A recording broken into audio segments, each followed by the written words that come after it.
আসসালামু আলাইকুম ফ্রেন্ডস, অ্যাডজেট শিক্ষায় আপনাদেরকে স্বাগতম। আপনারা সবাই কেমন আছেন? আশা করি সবাই ভালো আছেন। বরাবরের মতো আপনাদের সাথে আছি আমি সাইফুল ইসলাম। চলে এসেছি নতুন একটি টিউটোরিয়াল নিয়ে।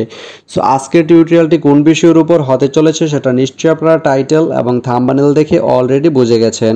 তো আমি কথা বাড়াবো না, চলে যাব মেইন টিউটোরিয়ালে। আর মেইন টিউটোরিয়ালে যাওয়ার আগে একটা কথা বলে নিতে চাই, আপনি যদি আমার চ্যানেলে নতুন হয়ে থাকেন তাহলে অবশ্যই আমার চ্যানেলটি সাবস্ক্রাইব করে নোটিফিকেশন বেলটি অন করে দিবেন। আর যারা অলরেডি সাবস্ক্রাইব করে রেখেছেন তাদেরকে অনেক অনেক ধন্যবাদ।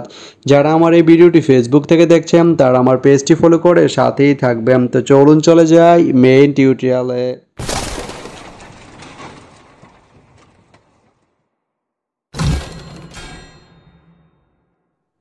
তো বন্ধুরা, আজকে আমরা জানবো আপনি জয়পুরহাট থেকে পীরগঞ্জ যেতে কোন কোন ট্রেন রয়েছে, সেই ট্রেনগুলো ছাড়ার নতুন সময়সূচি, ভাড়ার তালিকা, বন্ধের দিন এবং গিয়ে পৌঁছতে কতক্ষণ সময় লাগবে বিস্তারিত।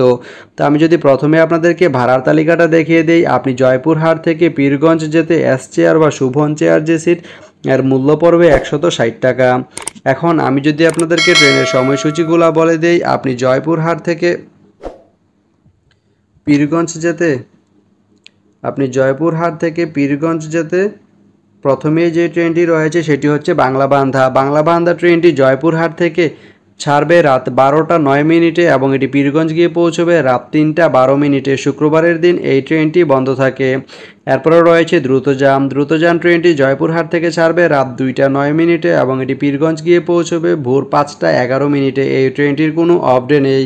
এরপরে রয়েছে পঞ্চগড় এক্সপ্রেস ট্রেনটি জয়পুরহাট থেকে ছাড়বে ভোর 5টা 19 মিনিটে এবং এটি পীরগঞ্জ গিয়ে পৌঁছবে সকাল 8টা 3 মিনিটে। এই ট্রেনটির কোনো অফ ডে নেই। এরপরে রয়েছে একতা ট্রেনটি জয়পুরহাট থেকে ছাড়বে বিকাল 5টা 1 মিনিটে এবং এটি পীরগঞ্জ গিয়ে পৌঁছবে সন্ধ্যা 7টা 51 মিনিটে। এই ট্রেনটির কোনো অফ ডে নেই। তো আপনি জয়পুরহাট থেকে পীরগঞ্জ যেতে এই 4টি ট্রেনের যে কোনো একটি ট্রেন ব্যবহার করতে পারেন।